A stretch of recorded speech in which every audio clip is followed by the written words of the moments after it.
Hello everyone, welcome back to defence Updesh. मेरा नाम है हर्षवर्धन सिंह और आज नवंबर मंथ के करंट अफेयर्स को कवर कर रहा हूँ इस वीडियो के अंदर। आई होप कि सभी पॉइंट्स जो नवंबर में इंपॉर्टेंट रहे हैं वो मेरे हिसाब से इस वीडियो में आपके लिए कवर हो जाएंगे। So all the best for the aspirants.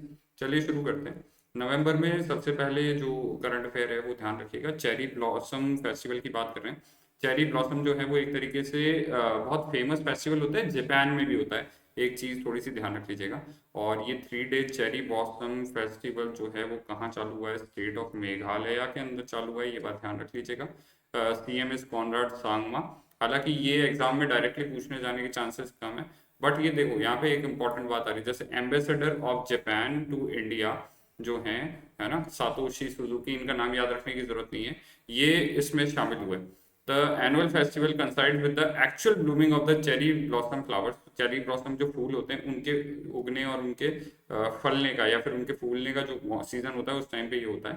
And ध्यान रखना, first edition of the Shillong literary festival was also inaugurated on the occasion. तो चेरी ब्लॉसम फेस्टिवल कौन से राज्य से जुड़ा हुआ है, ऐसा डायरेक्टली क्वेश्चन आने के चांसेस हैं।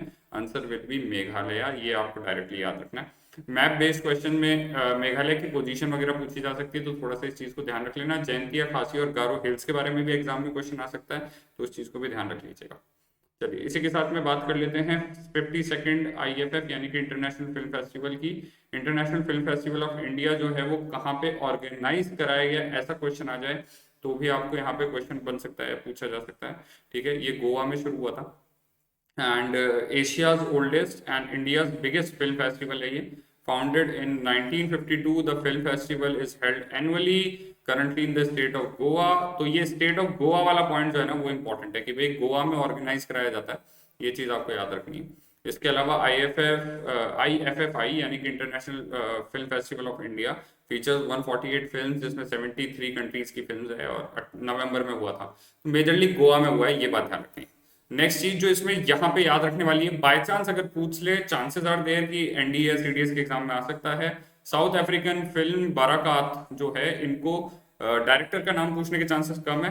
And Russian film sun above me never sets नाम से जो दो मूवीज हैं, इनके डायरेक्टर्स को जो है वो बेस्ट फिल्म अवार्ड जो है वो यहाँ पर दिया गया है। ब्रिक्स फिल्म फेस्टिवल, तो इसके साथ में ही ब्रिक्स कंट्रीज का फिल्म फेस्टिवल भी हुआ है। अब ये BRICS जो ऑर्गेनाइजेशन है, ब्रिक्स जो है, इसको आप इंपॉर्टेंट मार्क कर सकते हो। ब्रिक्स पे बहुत बार क्वेश्चन आता है, BRICS is important organization in this scenario, है ना।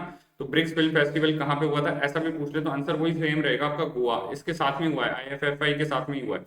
और यहाँ पे जो है वो Russian film sun above me never sets और बराकात, ये जो फिल्म है साउथ अफ्रीका की, इसको बेस्ट डायरेक्टर का, बेस्ट फिल्म का अवार्ड मिला, सॉरी बेस्ट डायरेक्टर नहीं। For the first time the BRICS film festival was also held alongside the 52nd international film festival of India, ये बात ध्यान रखनी है।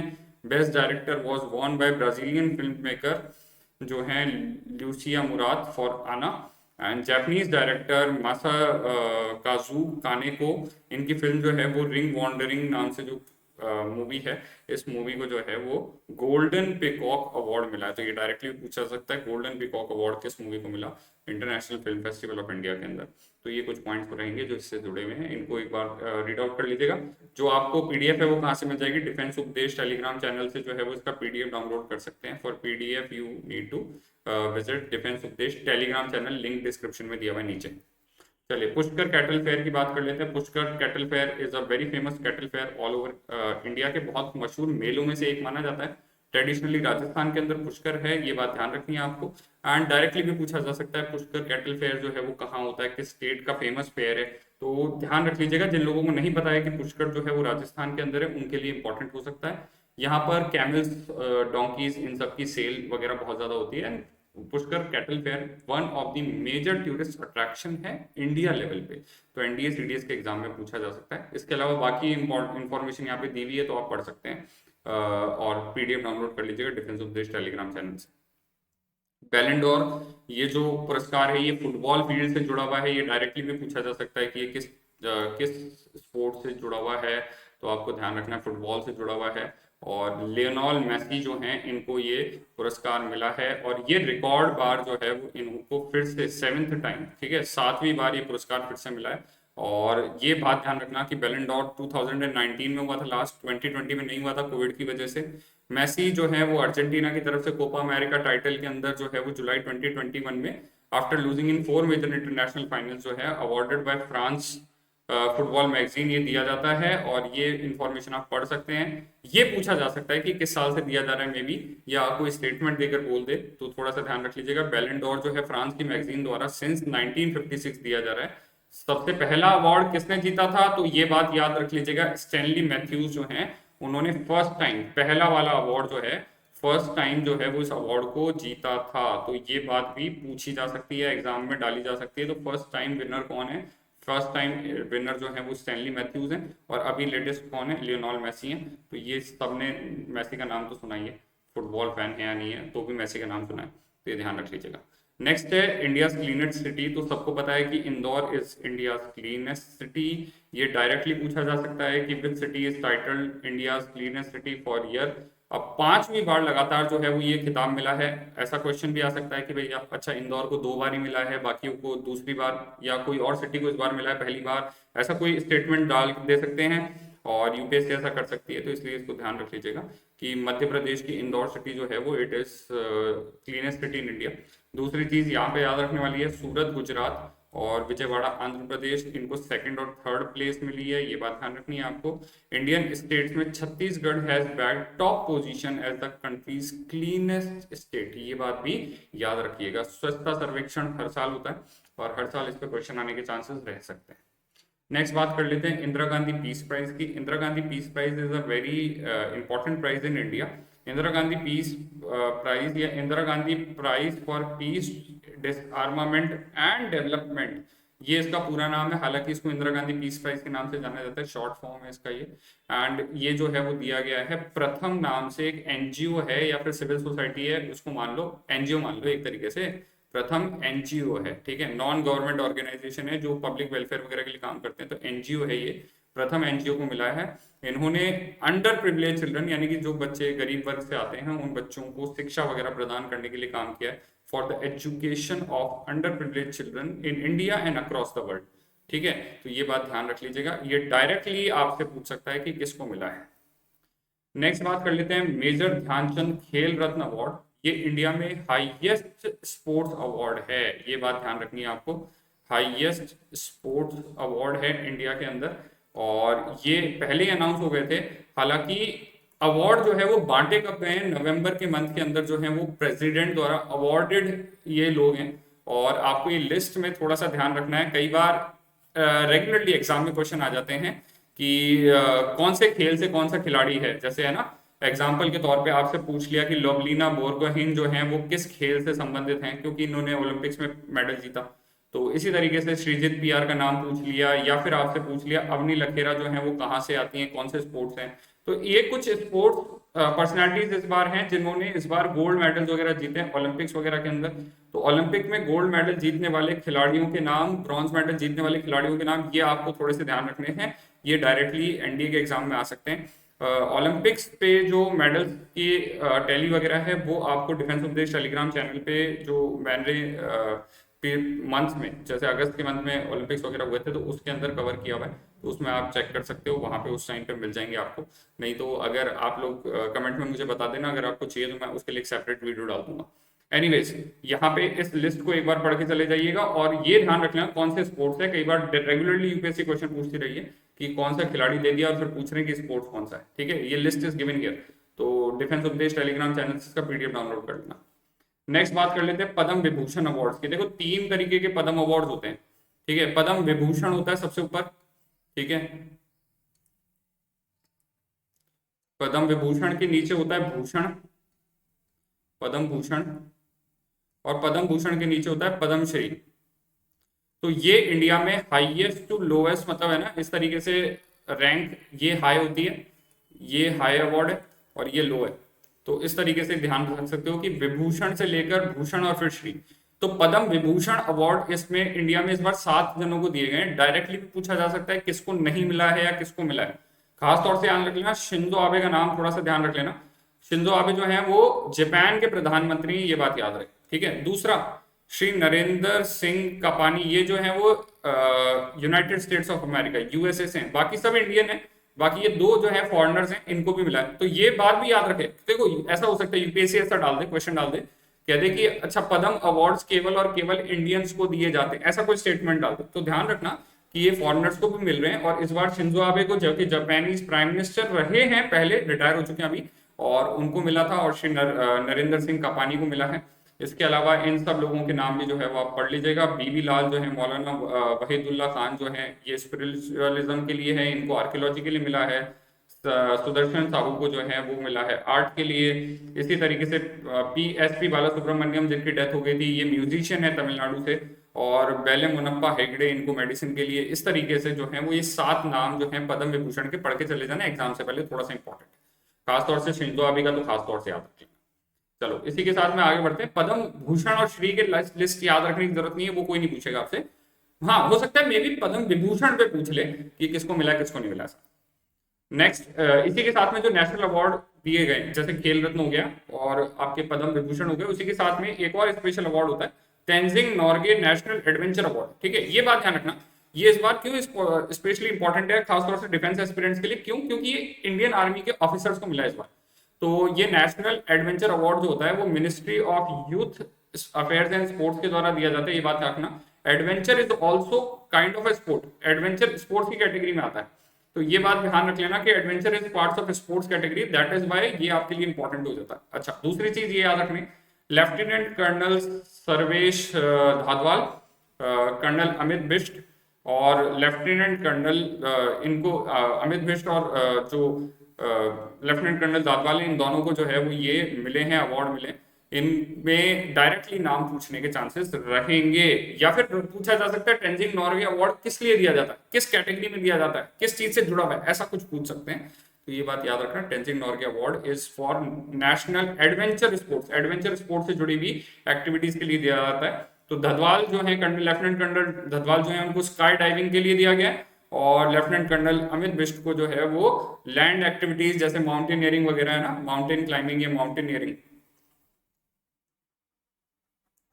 इसके लिए मिला है। तो ये बात आप थोड़ी सी ध्यान रख लीजिएगा, माउंटेनियरिंग के लिए मिला इनको। ओके, इसके बाद कुछ बुक्स हैं, इंपॉर्टेंट बुक्स जो इस महीने में रिलीज हुई थी। ऑथर्स के नाम दिए हुए हैं। अभिजीत बैनर्जी सब वाकिफ हैं। नोबेल पुरस्कार जो है वो इनको मिला था, इकोनॉमिक्स का नोबेल पुरस्कार मिला था पिछले साल। ठीक है, और इकोनॉमिक्स का नोबेल जो है वो इन्हें मिला था, इस वजह से ये फेमस हुए थे। ये और इनकी वाइफ दोनों को साथ में मिला था। इनकी बुक का नाम क्या है, डायरेक्टली पूछा जा सकता है।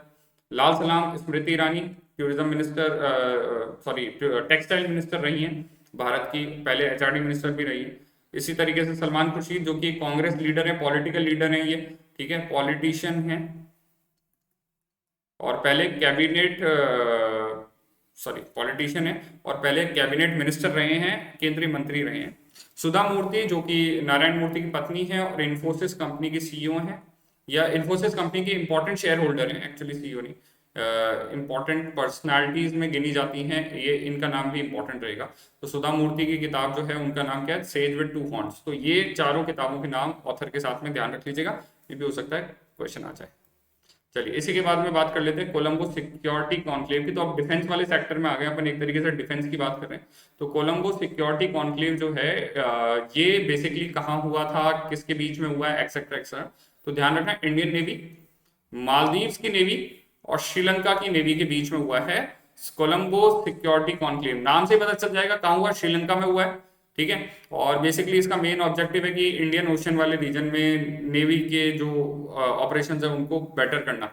इसी से जुड़ी हुई, देखो इसी से जुड़ी हुई एक्सरसाइज है ट्राइलेटरल एक्सरसाइज दोस्ती। तो ये डायरेक्टली आ सकता है कि दोस्ती एक्सरसाइज में कौन से कंट्रीज ने हिस्सा नहीं लिया है या लिया है, ऐसा कुछ क्वेश्चन आ सकता है। तो इसको ध्यान रख लेना। ये जो कोलंबो कॉन्क्लेव है, ठीक है, कोलंबो कॉन्क्लेव उससे जुड़ा हुआ है। ठीक है, ये डायरेक्टली एग्जाम में आ सकता है। ओके, और दोस्ती एक्सरसाइज मालदीव, श्रीलंका और इंडिया के बीच में हो गई, ये बात ध्यान रखनी है आपको। 30 साल हो गए हैं वगैरह वगैरह, इतना ध्यान रखने की जरूरत नहीं है।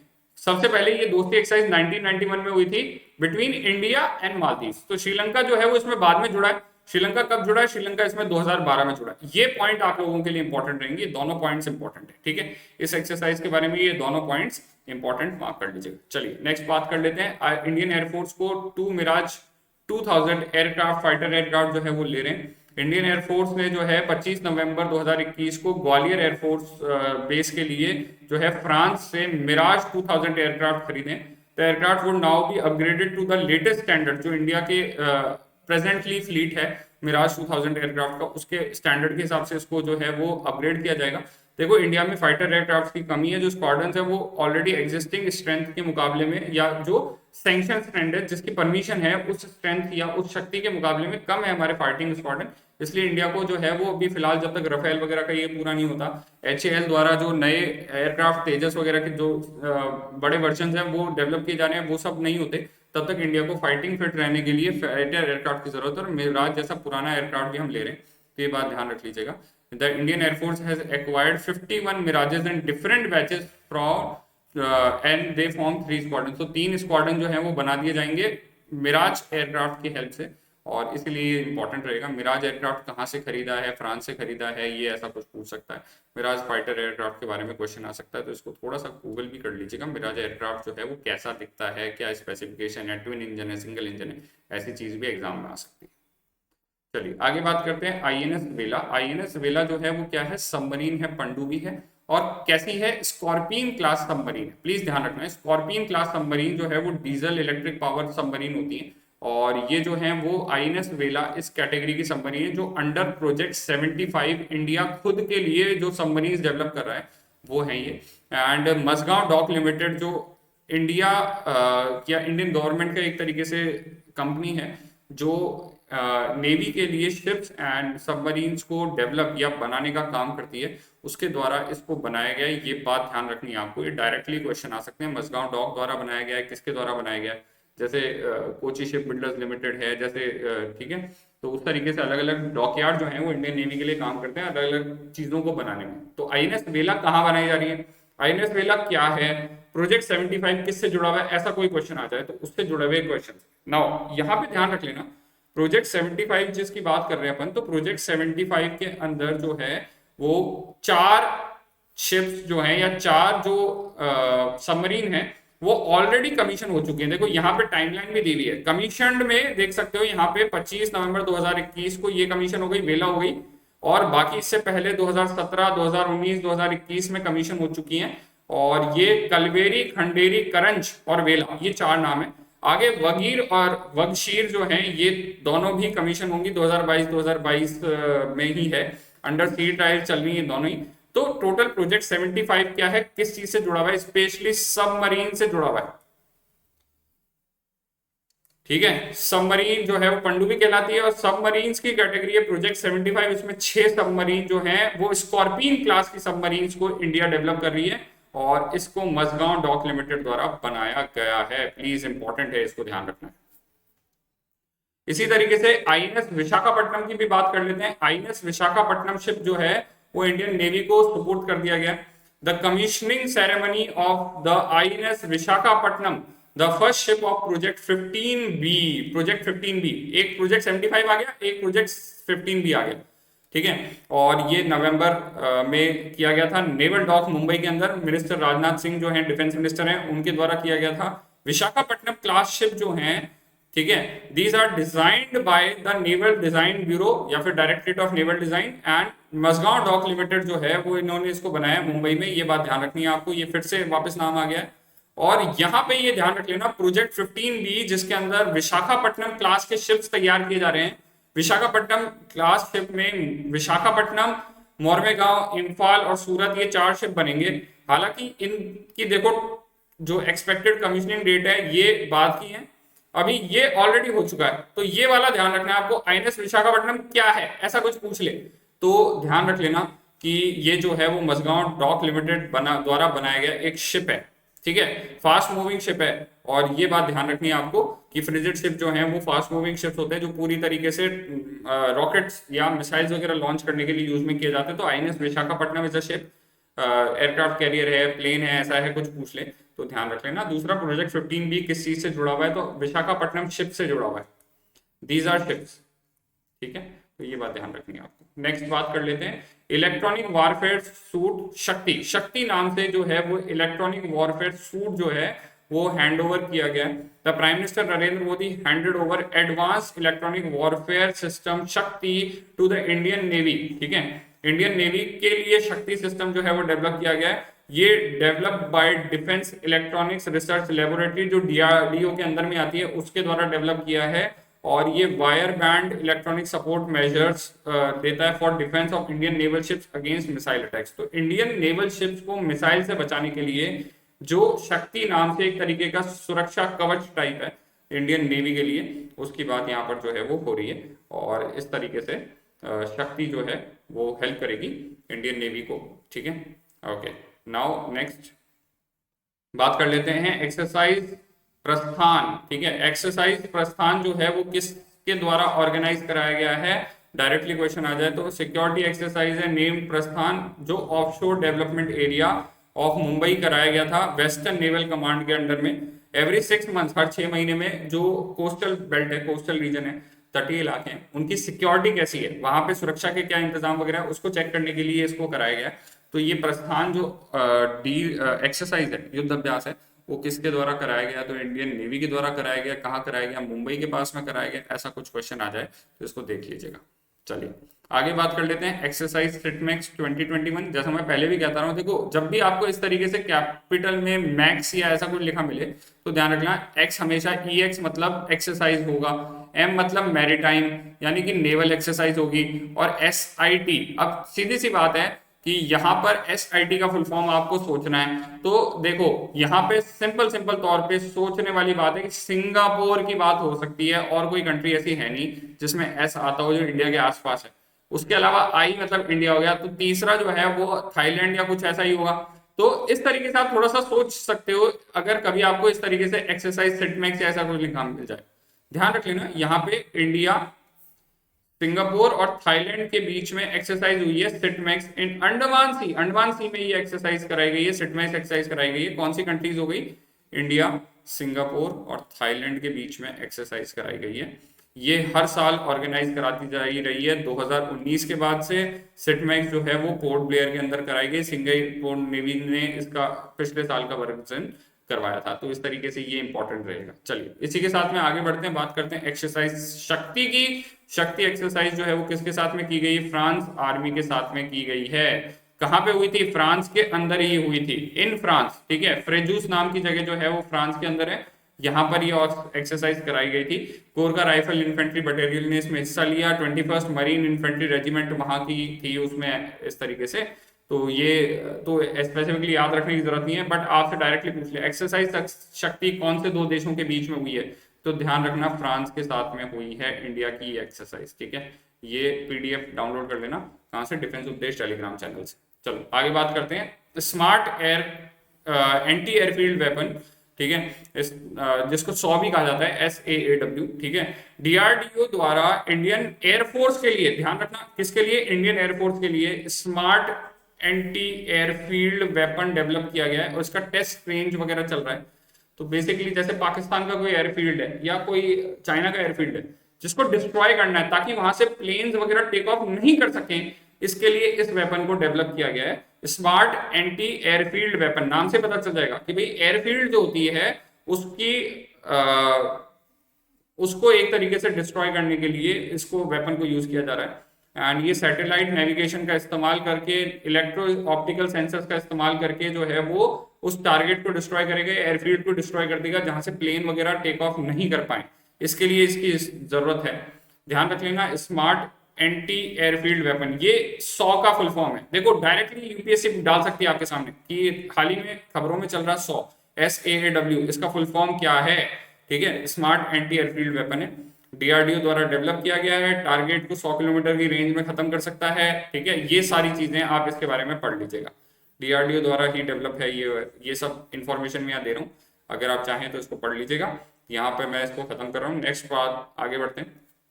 इंपॉर्टेंट डेज दिए रखे हैं मैंने। इंपॉर्टेंट डेज जो है वो इस मंथ में कौन कौन से जो मुझे लगता है कि एग्जाम में आने के चांसेस हैं। National organ donation day, constitution day, ये वो है जिस तारीख को संविधान सभा ने कॉन्स्टिट्यूशन को अनुमति दे दी थी या अप्रूव कर दिया था कॉन्स्टिट्यूशन को, ठीक है।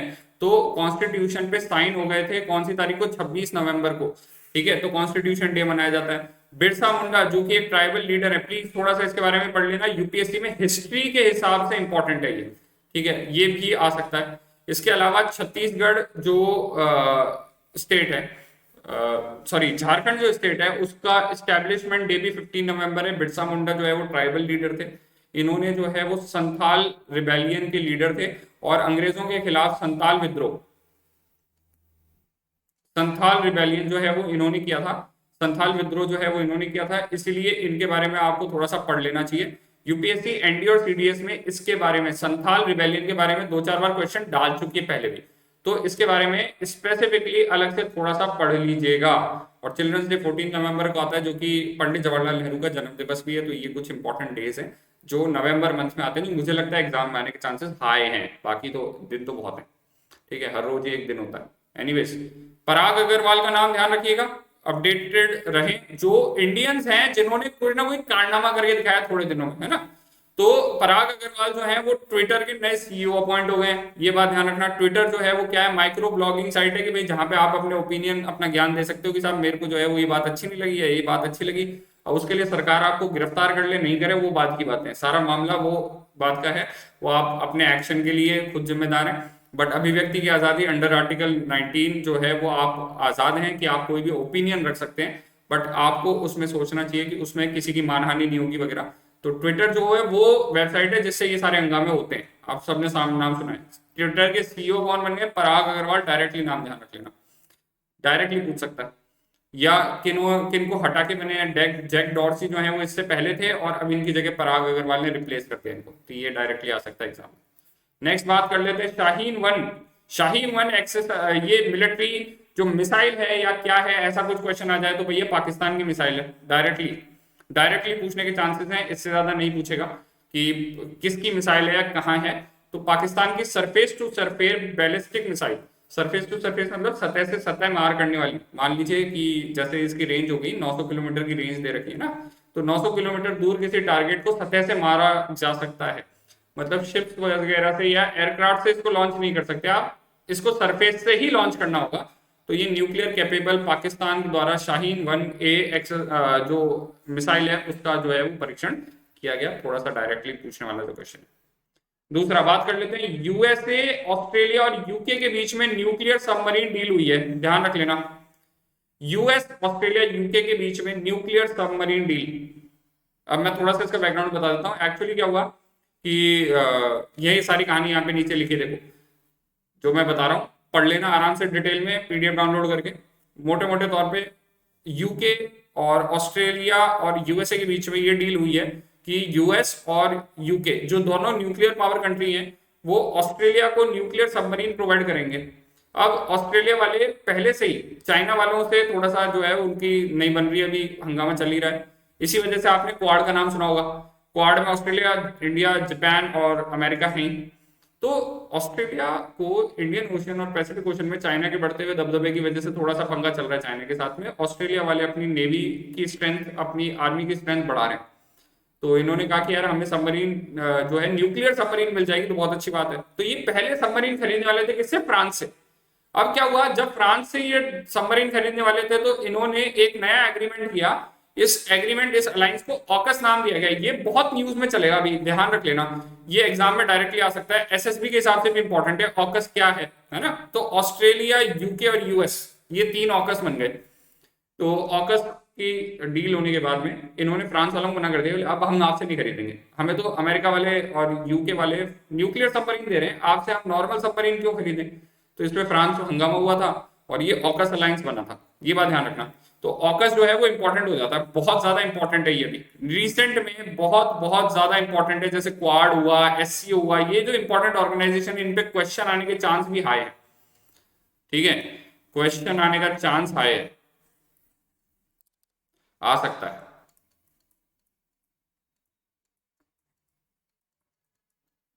ठीक है, AUKUS is a trilateral security pact between Australia, UK and the USA.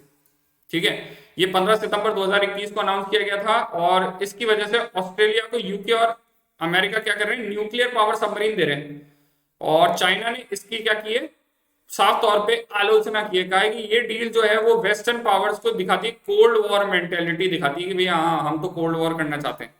तो भाई चाइना को तो प्रॉब्लम होगी, क्योंकि चाइना का इंडो पैसिफिक रीजन के अंदर जो बढ़ता हुआ दबदबा है उसको एक तरीके से ऑस्ट्रेलिया भी कहीं ना कहीं परेशान और चैलेंज करने की बात करता है। तो ये चीज आपको थोड़ी सी ध्यान रखनी चाहिए, ठीक है, ये याद रखें। चलिए आगे बात कर लेते हैं, आईसीसी की बात कर लेते हैं। सबको पता है आईसीसी क्या है, क्रिकेट की सबसे बड़ी बॉडी जो है इंटरनेशनल क्रिकेट काउंसिल आईसीसी। इनके सीईओ बना गए हैं जियोफ एलर्डिस। एलर्डीज जो हैं, जॉब एलर्डीज जो हैं, ये आईसीसी इंटरनेशनल क्रिकेट काउंसिल के जो हैं वो नए सीईओ बना दिए गए। डायरेक्टली पूछा जा सकता है, डायरेक्टली पूछा जा सकता है, बाकी चीजें इंफॉर्मेशन यहाँ पे दी हुई है। हालांकि मेरे हिसाब से एग्जाम में डायरेक्टली पूछ सकता है आईसीसी के नए सीईओ, तो ये ध्यान रखना, जियोफ एलर्डाइज, ठीक है। All India presiding officers conference ये कहाँ ऑर्गेनाइज कराई गई थी, ऐसा कोई क्वेश्चन आ जाए तो ध्यान रखना, all India presiding officers conference क्या होती है। तो जो भी लोकसभा विधानसभा वगैरह होती है ना, Vidhan Parishad included, in fact legislative council की भी बात करूं तो उसका जो स्पीकर होता है, जो अध्यक्ष होता है ना, उनकी अध्यक्षों का सम्मेलन है ये। तो ऑल इंडिया अखिल भारतीय अध्यक्ष सम्मेलन है ये, प्रिसाइडिंग ऑफिसर्स का सम्मेलन है ये, और इसको नरेंद्र मोदी ने एड्रेस किया। 82nd all India presiding officers conference जो है वो कहाँ ऑर्गेनाइज कराई गई, शिमला में ऑर्गेनाइज कराई गई, ये बात याद रखना। अच्छा, हमेशा एक बात और याद रखना, जो भी इंडिया की all India presiding officers conference होती है उसका अध्यक्ष कौन होता है, कौन बुलाता है इस कॉन्फ्रेंस को, तो वो है लोकसभा स्पीकर बुलाते हैं, ये बात याद रखना। तो इसमें जो भी ऑल ओवर इंडिया लेवल पे सभी स्टेट की जो लेजिस्लेटिव असेंबलीज हैं उनके जो अध्यक्ष वगैरह होते हैं, स्पीकर वगैरह होते हैं, वो मिलके बैठ के कैसी प्रैक्टिसेस होनी चाहिए, क्या नहीं होना चाहिए, क्या चीज परेशान कर रही है, क्या चीज का समाधान हो सकता है, नहीं हो सकता है, इस पे चर्चा वगैरह जो है वो डिस्कशन वगैरह करने के लिए इसको यूज करते हैं, इस फोरम को यूज करते हैं, इस मीटिंग को यूज करते हैं। एंड इसके 100 साल हो गए, सेलिब्रेटिंग इट्स 100 ईयर्स इन 2021, ठीक है। तो ये बात ध्यान रख लीजिएगा। First conference was held in Shimla in 1921, ये बात ध्यान रखें। तो वापस से शिमला में ही हुई है, वापस से शिमला में हुई है, और 100 साल हो गए, ये बात दोनों ही इंपॉर्टेंट रहेगी। हेड कौन करता है, हमेशा all India presiding officers conference को हेड करते हैं, ऑलवेज हेडेड बाय, या अध्यक्षता कौन करता है, हेडेड बाय लोकसभा स्पीकर। अभी कौन है, ओम बिरला, तो लोकसभा स्पीकर साहब द्वारा किया जाता है। चलिए आगे बात करते हैं, वंगला फेस्टिवल। वंगला फेस्टिवल जिसको किस नाम से जाना जाता है, 100 ड्रम फेस्टिवल के नाम से जाना जाता है, ध्यान रखना, डायरेक्टली पूछ सकता है। किस स्टेट का है, मेघालय स्टेट का है, ध्यान रख लेना है। इसके अलावा और कुछ आपको याद रखने की जरूरत नहीं है। ये गारो ट्राइब द्वारा मनाया जाता है। तो जैंतिया, खासी और गारो 3 ट्राइब्स हैं। मेघालय नाम से अपने आप ही ध्यान रख जाएगा, गारो मतलब मेघालय। तो 3 पीक्स हैं, माउंटेन पीक्स हैं, जैंतिया, खासी और गारो। तो इन 3 के अंदर जो है वो ये रहता है ना। तो मेघालय में है 3 ये, और कहाँ है। फाल्गुनी नायर, ये फाल्गुनी नायर का नाम क्यों इंपॉर्टेंट न्यूज में आ रहा है भैया, नायका जो कंपनी है उसकी फाउंडर है फाल्गुनी नायर, डायरेक्टली पूछा जा सकता है आपसे।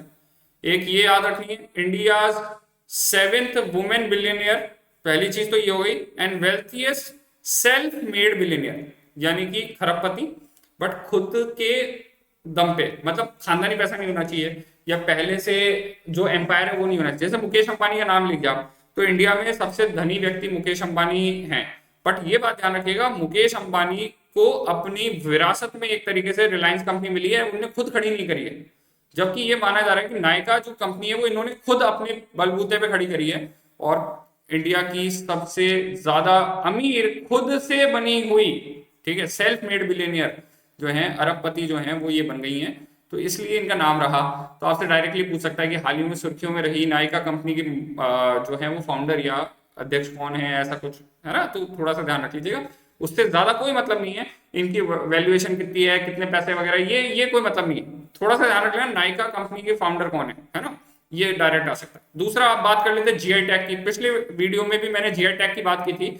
जीआई टैग भैया बहुत इंपॉर्टेंट होते हैं। जीआई टैग 1999 एक्ट है, उसके अंदर में किसी एरिया, एक पर्टिकुलर एरिया के अंदर से उगने वाले या बनने वाले किसी उत्पाद को उसी एरिया द्वारा बेचा जा सके, इसको कहते हैं जीआई टैग, ज्योग्राफिकल इंडिकेशन, ठीक है, भौगोलिक संकेतक कहते हैं। तो वो भौगोलिक क्षेत्र उसी ज्योग्राफिकल एरिया से आने वाली चीजों पे लागू होगा।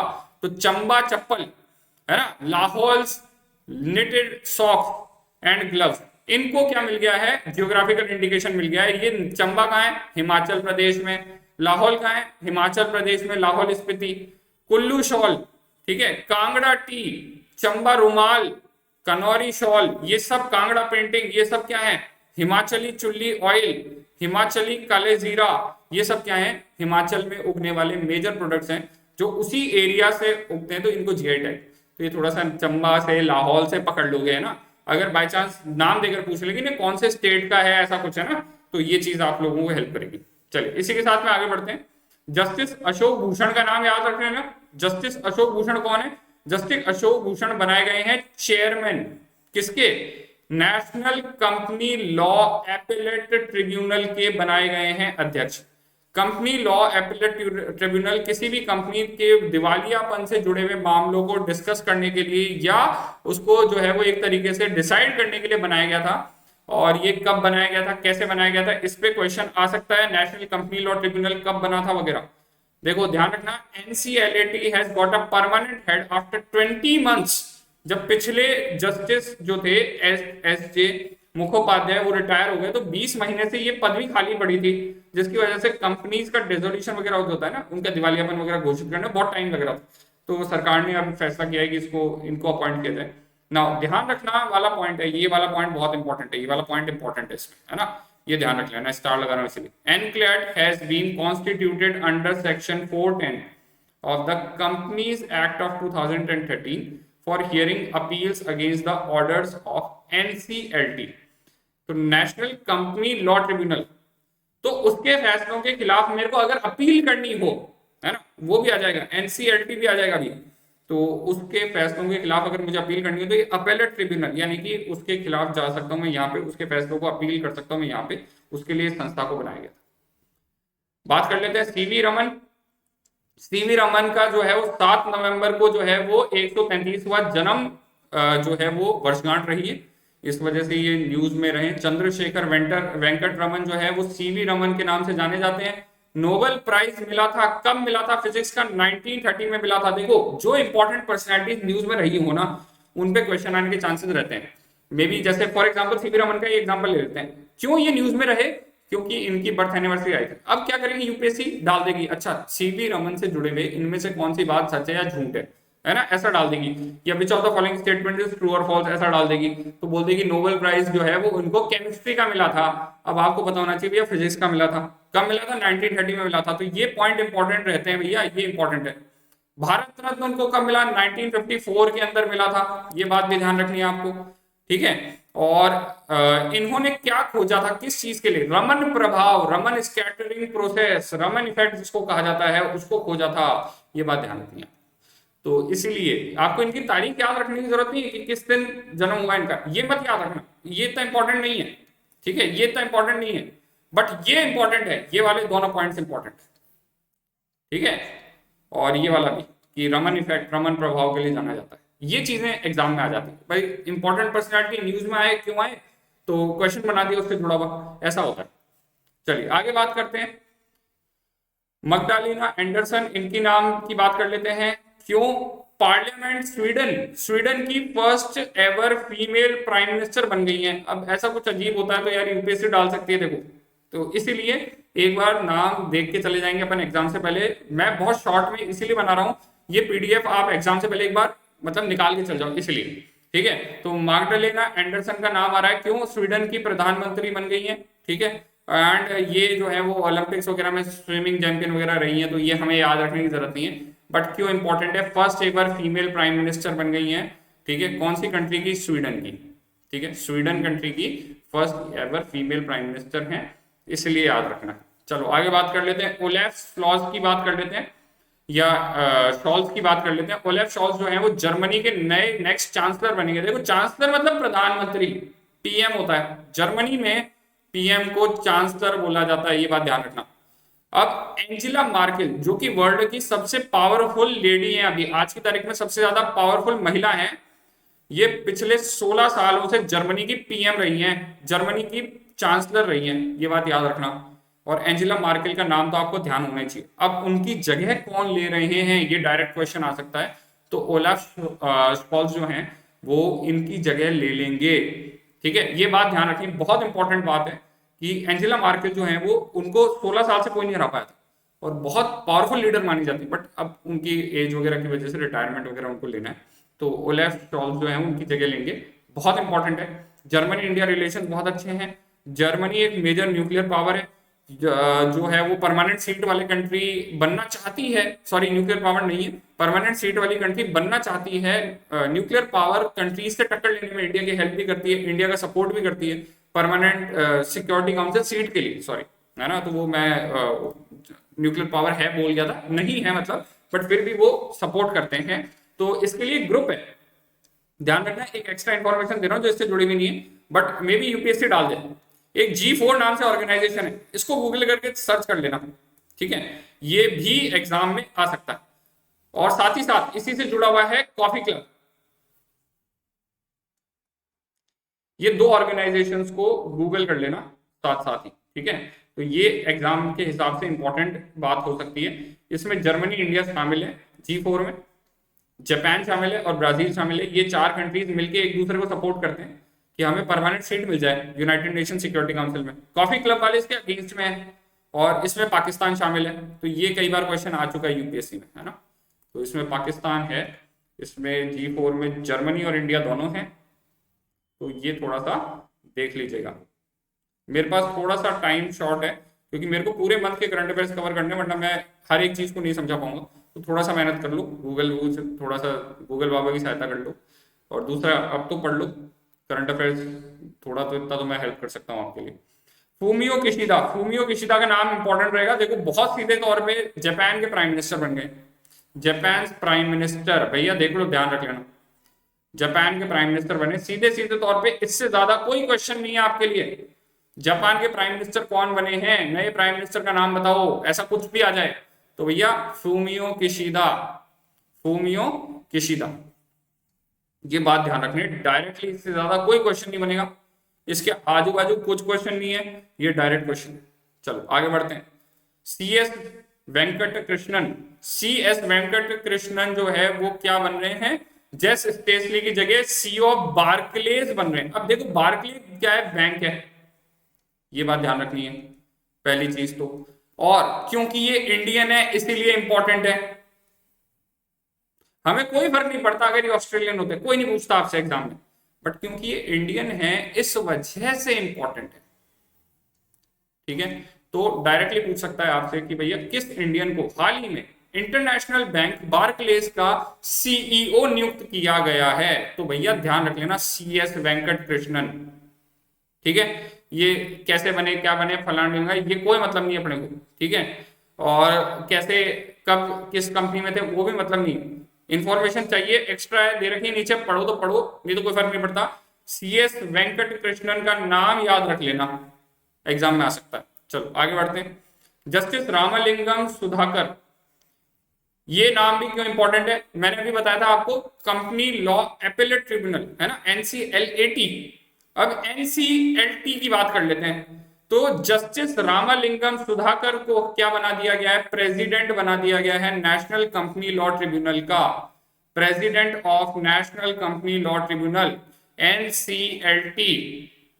ठीक है, डायरेक्टली शॉर्ट में लिख रहा हूं यहां पे, फिर देख लो, ध्यान रख लेना, NCLT। ठीक है, national company law tribunal, NCLT के अध्यक्ष बनाए गए हैं, ध्यान रख लेना। 5 साल का कार्यकाल होता है, पीरियड ऑफ 5 years, और till he reaches the age of 67 years whichever is earlier. इनमें से जो भी पहले होगी उसके हिसाब से रिटायर होंगे। देखो क्यों 60, देखो सुप्रीम कोर्ट का जज ही बना सकते हैं, इसमें कोई दो राय नहीं। 62 years is the age of supreme court जज के रिटायरमेंट की।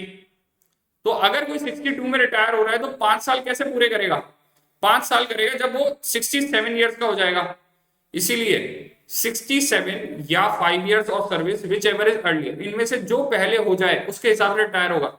जिन लोगों ने मेरे से पॉलिटी पढ़ी है उन लोगों को ये चीज ध्यान होगी, कि मैं ऑलरेडी समझा चुका हूँ 67 और मतलब 5 years और विच एवर इज अर्लियर, इसका क्या मतलब होता है। अगर आपको फिर भी डाउट है तो मेरे को कमेंट में बता सकते हो, या मेरे को डायरेक्टली टेलीग्राम पे रीच आउट कर सकते हो। मेरी टेलीग्राम आईडी का डायरेक्ट लिंक दे रखा है नीचे कमेंट सेक्शन में। तो अगर किसी को किसी चीज को कॉन्सेप्ट को भी समझने में प्रॉब्लम आ रही है तो मेरे को बता देना, मैं वीडियो को अननेसेसरी खींचना नहीं चाहता हूँ। तो 5 years और 67 years of age whichever is higher, which is earlier, sorry पहले जो आगे। चीफ जस्टिस रहे हैं मणिपुर हाई कोर्ट के, ठीक है, और इनका रिटायरमेंट हो गया। और acting chief justice of Jammu and Kashmir high court है, ठीक है। तो ये justice Ramalinga Sudhakar company law tribunal के नए अध्यक्ष बनाए, डायरेक्टली याद रखना। 2012 कंपनी एक्ट जो आया था उसके अंदर ही ये भी बनाया गया, नेशनल कंपनी लॉ ट्रिब्यूनल भी बनाया गया, और national company law appellate tribunal भी 2012 के कंपनीज एक्ट में ही बनाया गया। इसीलिए डायरेक्टली क्वेश्चन अगर दोनों में से आ जाए ना कहीं से भी कि नेशनल कंपनी लॉ ट्रिब्यूनल कब बना था या national company law appellate tribunal कब बना था, तो वो दोनों का आंसर 2012 कंपनी लॉ होगा, ठीक है। चलो आगे बात करते हैं डीआरटी। डीआरटी क्या है, देखो डार्ट क्या है, ये एक डिफेंस सिस्टम है, ठीक है, फर्स्ट प्लेनेटरी डिफेंस सिस्टम है डार्ट। ये एक्चुअली बेसिकली ये है कि भैया अगर कोई अंतरिक्ष से उल्का आती हुई पृथ्वी पर आ जाती है, बहुत बड़ी उल्का, तो उससे बचने का क्या तरीका है। तो नासा ने एक नया प्लान बनाया कि भाई एक मिसाइल के माध्यम से हम उस उल्का को उड़ा देंगे।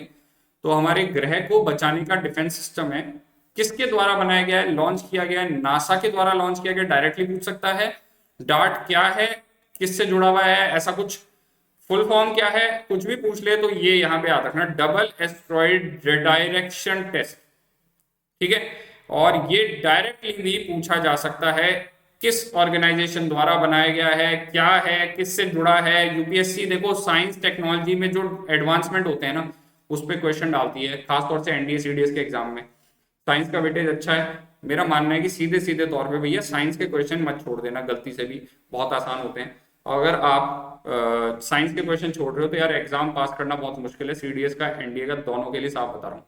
अगर पर्टिकुलरली स्ट्रेटेजी कैसे क्या करें, ऐसा कुछ हेल्प चाहिए तो मेरे को रीच आउट कर सकते हो डिफेंस उपदेश टेलीग्राम चैनल पर। चलो आगे बात करते हैं।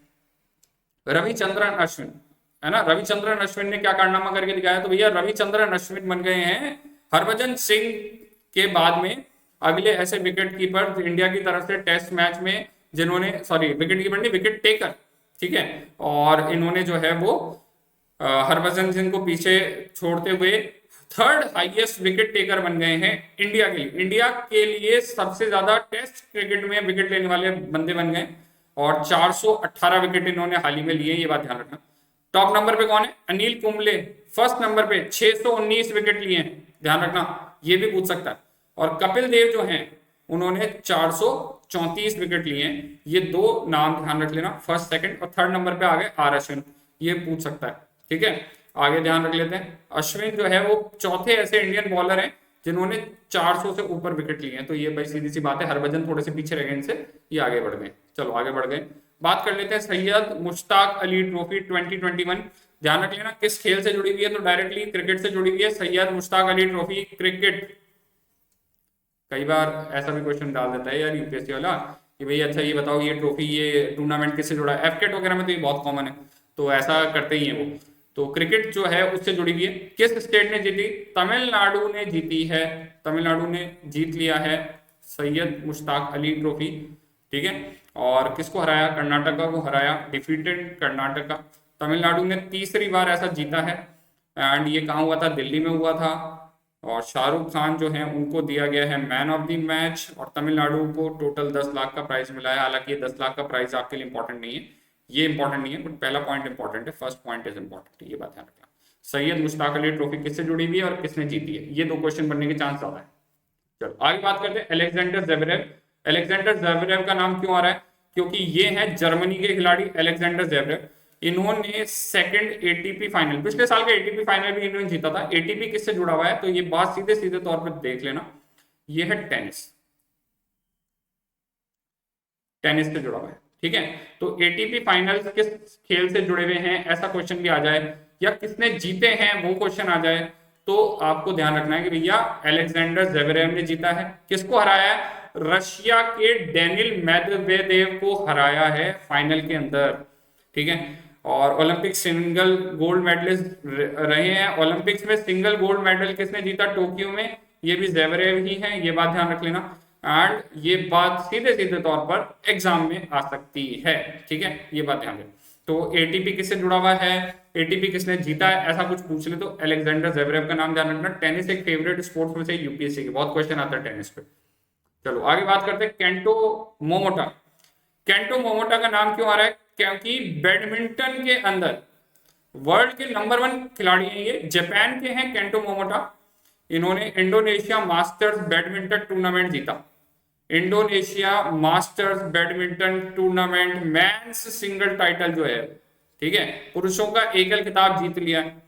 डेनमार्क के एंड्री एंटोसेन को हरा दिया है। हालांकि किसी भारतीय को हराते तो मुझे नहीं लगता कि वो बहुत ज्यादा फेमस खिलाड़ी होता तो पूछता है।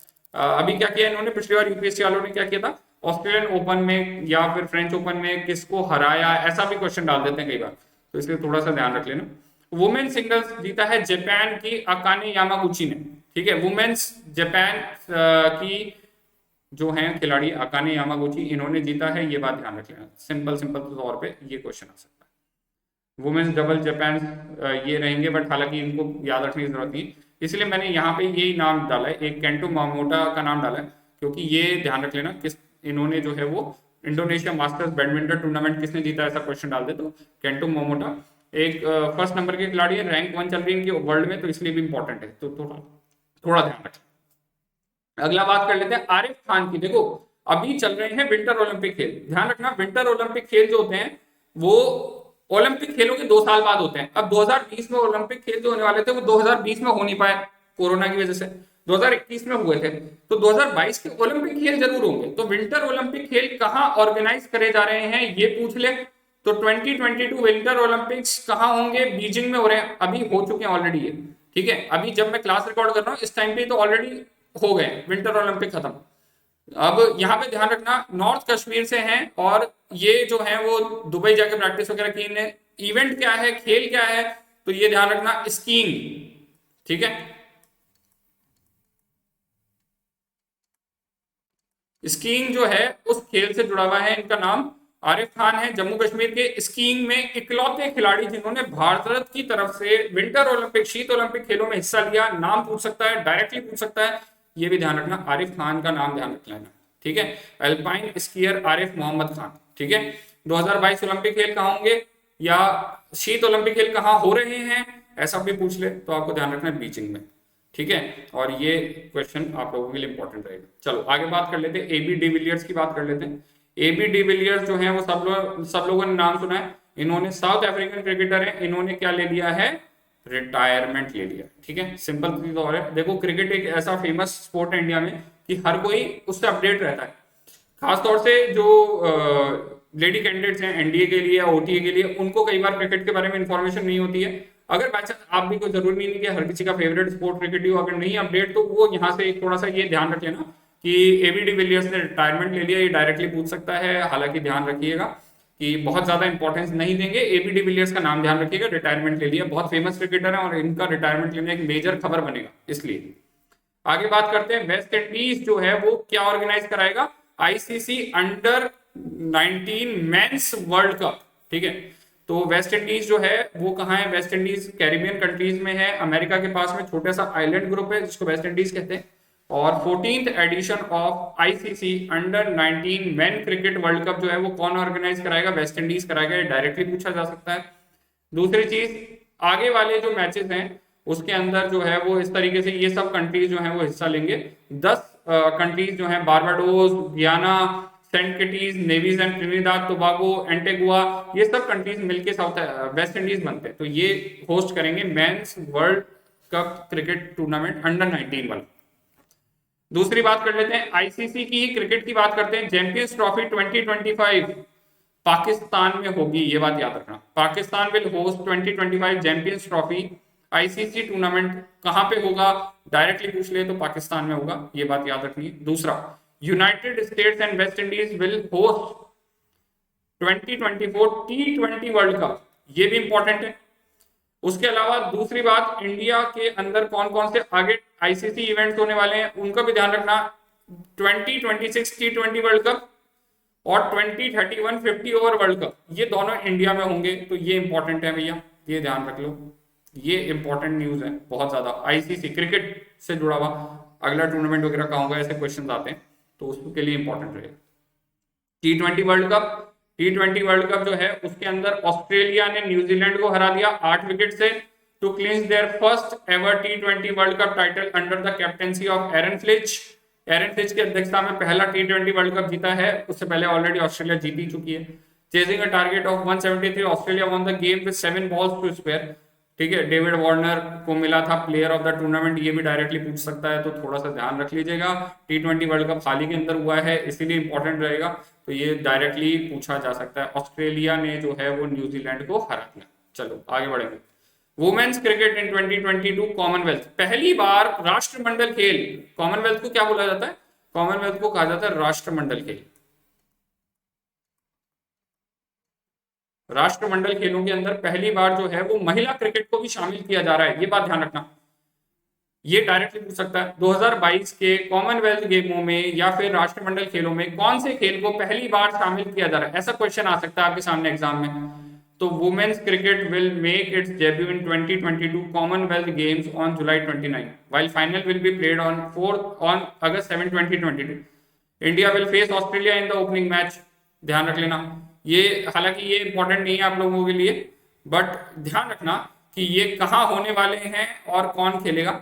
और ये जो है वो last time cricket was played in multi sporting event 1998 Kuala Lumpur में क्रिकेट आखिरी बार खेला गया था, उसके बाद से नहीं हो रहा। तो 2022 के कॉमनवेल्थ गेम कहाँ होने वाले हैं, इसका आंसर है यूके में। ठीक है, ये यूके में होंगे इस बार। ठीक है, तो ये बात ध्यान रखना, कॉमनवेल्थ गेम्स का इस बार का वेन्यू है यूके। ठीक है, 2022 में होने वाले तो आपके लिए एग्जाम्पल रहेगा, ध्यान रखना। इसके अलावा वर्ल्ड योगासना चैंपियनशिप कहाँ होगी भैया? योगा का देश है इंडिया, इंडिया में ही होगी। First ever योगासना championship will be held in June 22 in India. ठीक है, इंडिया में होगी। और इसको कौन ऑर्गेनाइज कराएगा? फिजिकल नेशनल योगासना स्पोर्ट चैंपियनशिप जो है उसको नेशनल योगासना स्पोर्ट्स फेडरेशन जो है भुवनेश्वर में ऑर्गेनाइज कराएगी। Yogasana sport for the both male and female category is also been included in Khelo India youth games. तो ध्यान रखना है, योगासना आजकल इंडिया में एक प्रॉपर स्पोर्ट्स में शामिल कर दिया गया है यूथ गेम्स के अंदर भी। तो इसकी चैंपियनशिप भुवनेश्वर में होने वाली है। रोहित शर्मा का नाम आता है। Rohit Sharma has been officially announced as India T20 international captain, ये आपको पता है। इसके बाद और भी डेवलपमेंट्स होंगे जैसा आप सब लोगों को पता है, हालांकि ये उसमें था तो आपके पास में पीडीएफ में रही इसलिए मैंने इसको डाल दिया, थोड़ा सा ध्यान रख लें, इससे ज्यादा इसके आगे कोई इंपॉर्टेंट पॉइंट नहीं है। अभी T20 कैप्टन किसको बना दिया है? रोहित शर्मा को बना दिया। आगे बढ़ते हैं, नोवाक जोकोविच की बात कर लेते हैं भैया। नोवाक जोकोविच तो बहुत कहर ढा दिया इन्होंने इस बार। नोवाक जोकोविच जो है उन्होंने ऑस्ट्रेलियन ओपन के टाइम पे बहुत बड़ा हंगामा किया अभी रिसेंट में। ये तो नवंबर की बात कर रहे हैं अपन, ऑस्ट्रेलियन ओपन 2022 में जब मैं वीडियो रिकॉर्ड कर रहा हूँ तब की बात कर रहा हूँ। तो वैक्सीन नहीं लगवाई, उनको ऑस्ट्रेलिया वालों ने निकाल दिया, वापस घर भेज दिया, बहुत हंगामा हुआ था। तो थोड़ा सा इनका नाम ध्यान रख लेना, एक तो पहली चीज। दूसरी चीज भैया, नंबर 1 खिलाड़ी चल रहे थे नोवाक जोकोविच, हो सकता था इस बार ऑस्ट्रेलियन ओपन जीत जाते तो वर्ल्ड में पहली बार 21 ग्रैंड स्लैम जीत जाते। पर ये कीर्तिमान गया राफेल नडाल के नाम। अभी देखो जब फरवरी के करंट अफेयर्स करूंगा मैं कवर, तो उसमें वो हो जाएगा वो। ठीक है, हर वीक में एक करंट अफेयर का वीडियो डाल रहा हूँ मैं, टाइमलाइन से मैं इसके थोड़ा सा स्किप हो रहा हूँ, बट कोई बात नहीं, मैं थोड़ा सा बिजी चल रहा हूँ, तो सॉरी फॉर दैट। बट हाँ, फिर भी एक बार के लिए नोवाक जोकोविच का नाम भैया ध्यान रख लेना, वर्ल्ड नंबर 1 खिलाड़ी है नोवाक जोकोविच। 6 पेरिस टाइटल जीते हैं, रिकॉर्ड 37 मास्टर्स क्राउन जीते हैं।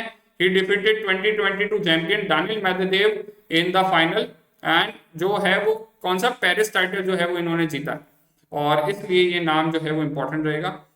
ये इसलिए इंपॉर्टेंट है। हालांकि नोवाक जोकोविच या जो भी खिलाड़ी है उनके बारे में ज्यादा इंपॉर्टेंट टूर्नामेंट तो रहते हैं विंबलडन या जो 4 ग्रैंड स्लैम है ना, Australian open, US open, French open और विंबलडन, इन पे क्वेश्चन बनते हैं, तो इनको थोड़ा सा देख लेना एग्जाम के हिसाब से। ठीक है, मैं अगर उसको करंट अफेयर में नहीं भी कवर कर रहा हूँ तो भी अलग से देख लेना एग्जाम के हिसाब से। टेनिस इंपॉर्टेंट स्पोर्ट है भैया, और नोवाक जोकोविच टेनिस के खिलाड़ी हैं, कौन से देश से होते हैं वगैरह, ऐसे क्वेश्चन भी आ सकते हैं। राशिद खान की बात कर लेते हैं, अफगानिस्तान के क्रिकेटर हैं स्पिनर राशिद खान। इन्होंने 400वां विकेट T20 वर्ल्ड कप के दौरान जो है वो लिया है। न्यूजीलैंड के खिलाफ लिया है और इन्होंने जो है 239वें T20 सॉरी 298 वाले T20 मैच के अंदर ऐसा किया है। He also hold the record for most T20 scales in calendar year. सबसे ज्यादा T20 एक ही साल में सबसे ज्यादा विकेट लेने का कीर्तिमान है वगैरह। तो राशिद खान अफगानिस्तान के क्रिकेटर हैं, ये बात ध्यान रखनी है आपको। एंड 400वां विकेट जो है वो इन्होंने क्रिकेट में लिया, हालांकि बहुत ज्यादा इंपॉर्टेंट नहीं है, छोड़ सकते हैं। World table tennis contender LASCO 2021, ठीक है, ये बात ध्यान रखना। इंडिया मनिका बत्रा, बहुत इंपॉर्टेंट है, देखो इंडिया के खिलाड़ियों की बात हो रही है इसीलिए। मनिका बत्रा एंड अर्चना गिरीश कामत, इन दोनों का नाम ध्यान रखना। इन्होंने वुमेन्स डबल टाइटल में जो है वो जीता है, वो world table tennis contender LASCO 2021 event में। तो भैया देखो, मनिका बत्रा और अर्चना गिरीश कामत, दोनों नाम देकर पूछ सकता है किस खेल से जुड़े हुए हैं। ध्यान रखना, टेबल टेनिस से जुड़े हुए हैं, और ये ही इंपॉर्टेंट चीज है, इससे ज्यादा कुछ नहीं है, ठीक है, और ये इंपॉर्टेंट रहेगा, ठीक है। आगे बात कर लेते हैं, ड्वेन ब्रावो की बात कर लेते हैं। ड्वेन ब्रावो जो है उन्होंने भी रिटायरमेंट ले लिया है, बड़ा नाम है क्रिकेट में, और ये रिटायर हो गए इंटरनेशनल फ्रॉम वेस्ट इंडीज से खेलते रहे, और इन्होंने रिटायरमेंट ले लिया। तो इतना सा आप ध्यान रख लेना, इससे ज्यादा कोई इंपॉर्टेंट बात नहीं है। आगे बात करते हैं men's boxing world cup championship की। तो भैया Akash Kumar won bronze medal, ठीक है, only 7th, Akash became only 7th Indian male boxer to secure a medal, ठीक है। इससे पहले विजेंदर सिंह ब्रॉन्ज, विकास कृष्णन, या नाम आ रहे हैं, ठीक है, कोई बात नहीं। आपको ये सब याद रखने की जरूरत नहीं है कि इन नामों को याद मत कर लीजिएगा, डू नॉट लर्न दीज, ठीक है, इनको याद नहीं रखना है आपको, ठीक है।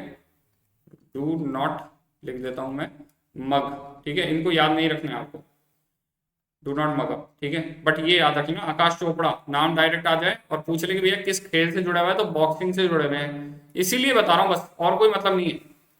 आगे बढ़ते हैं, thank you for watching, last है, और इसी के साथ मैं वीडियो को खत्म कर रहा हूँ। Please like share and subscribe, defence Updesh channel on YouTube है ही, and thank you for watching. साथ ही साथ पीडीएफ कहाँ से डाउनलोड कर लेना, PDF from defence Updesh Telegram channel,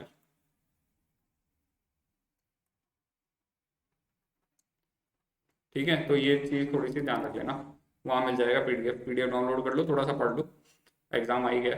मैं कोशिश करूंगा कि नेक्स्ट वीक में मैं जल्दी से जल्दी वीडियो अपलोड कर दूं, नेक्स्ट मंथ का, यानी कि दिसंबर का, है ना। थोड़ा सा डिले चल रहा हूँ मैं, थोड़ा सा इसलिए डिले चल रहा हूँ, मेरे पास बहुत सारा काम है, थोड़ा सा मैं ऑक्यूपाइड चल रहा था, घर पे कुछ कंस्ट्रक्शन वगैरह है, तो थोड़ी सी परेशानी उस तरीके से चल रही है कि मैं क्लास नहीं रिकॉर्ड कर पा रहा हूँ, है ना। तो क्लास नहीं रिकॉर्ड कर पाने की वजह से मैं डिले हो गया, तो थोड़ा सा इस चीज़ को समझिए। एंड मैं नेक्स्ट वीक के अंदर फिर एक वीडियो अपलोड कर दूंगा, जो कि है नेक्स्ट मंथ का, यानी कि दिसंबर का। Thank you for all the support, and please like share and subscribe, defence Updesh Telegram channel है ही, लिंक बाकी नीचे दिए हुए हैं डिस्क्रिप्शन में। और इसके अलावा दूसरी चीज़ ये आ रही है कि अगर आपको कोई भी हेल्प या गाइडेंस या कुछ भी चाहिए ना, you can reach out to me on Telegram, ठीक है, टेलीग्राम पे आप मुझे रीच आउट कर सकते हो। Thank you all.